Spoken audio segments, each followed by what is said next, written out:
John Gielgud, in his own words. BBC Radio Archive interview, dated 1st of January, 1941.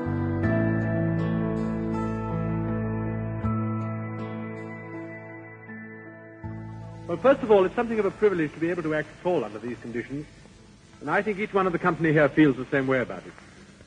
The difficulty is that life in London lately has become even more dramatic than anything you're likely to see or hear on the stage. Something of a paradox. I suppose it might be called a frontline theatre at the moment. But all those people I saw sitting in the queue this afternoon outside, they didn't seem to mind the thought of a raid happening at any moment. No, they've got like that, haven't they? And they're just the same every day. But, of course, we don't play any more at night. Anyhow, the war doesn't seem to make much difference. No, not really. Do you get many soldiers coming into the show? Yes, we've had a lot of men from all the different forces. And they seem to enjoy the show more in a real theatre than the ones when they're herded together in the camp. For one thing, I expect they like it better because they're able to bring their girls with them. I bet they do. But I expect it's the atmosphere, really, the illusion of a real theatre, which gets them. When one gives shows to the troops, we always try to take as much as we can of the trappings of the theatre along with us, the costumes and the lighting and so on.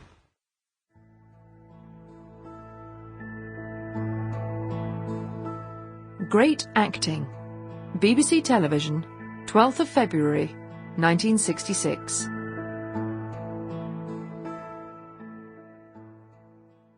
It was, of course, in Chekhov that you really first established yourself as an actor, wasn't it? Well, I think it was the first part, the part of Trofimov and the Cherry Orchard was the first time I ever went on the stage and felt perhaps I could act.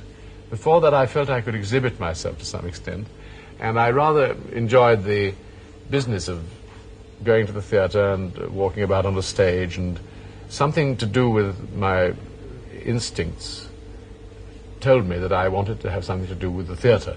But really I wanted to design scenery, and I wanted to have something to do with the lighting and the movement of plays, which is what I admired most when I was a boy. And I think this really meant that I wanted to be a director, which since I've had the luck to become, as well as an actor. Acting to me is a responsibility and a great difficulty, whereas the feeling of work in the theatre has always been the easiest and most happy part of my life. But is it fair to say that your attitude to the theatre and your persona as an actor has always been a romantic one? I suppose it is true that. I always used it as an escape, I think. I'm a terrible escapist in life. And to go to a theatre and shut myself up in a dressing room and come out as somebody else and live a mimic life does give me pleasure, and I suppose always has done. I suppose all children dress up and play games, but my brothers and sister and I were tremendously theatrically minded in that way in our nursery days and in our school days even. I was always living in some sort of fantasy world. Was the strong Teddy influence in your family, did it make it certain, really, that you were bound to be something to do with the theatre? I suppose it must have been. I was enormously englamoured by my family, particularly the ones who were acting still when I was a boy. And my parents didn't encourage this very much, although they were naturally very proud of it too.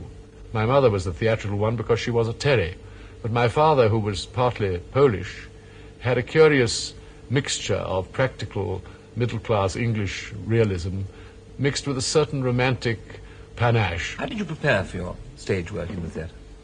I went to 2 dramatic schools, and my cousin Phyllis Nielsen Terry gave me a job as assistant stage manager and understudy in a tour she was doing of a play she'd played in London, and we did a 18 or 20 weeks tour of all the provincial cities. But one of the actors said, you ought to really go to one of the dramatic schools. And I went, before this I had been at Lady Benson's school for about a year, and after I came back from that first tour, I went to the Royal Academy of Dramatic Arts School, and I was there for about a year, I think, also. And from that, Nigel Playfair gave me a job in the insect play, in which I was terribly bad. And it was rather wonderful to be with men like Playfair and J.B. Fagan, who I afterwards worked with at Oxford, because they were wonderful talent spotters. And at that time, I know I must have been very, very clumsy and conceited and silly and vain. And they kind of made one feel one had something, although they didn't spoil one. They didn't make you feel... Sample complete.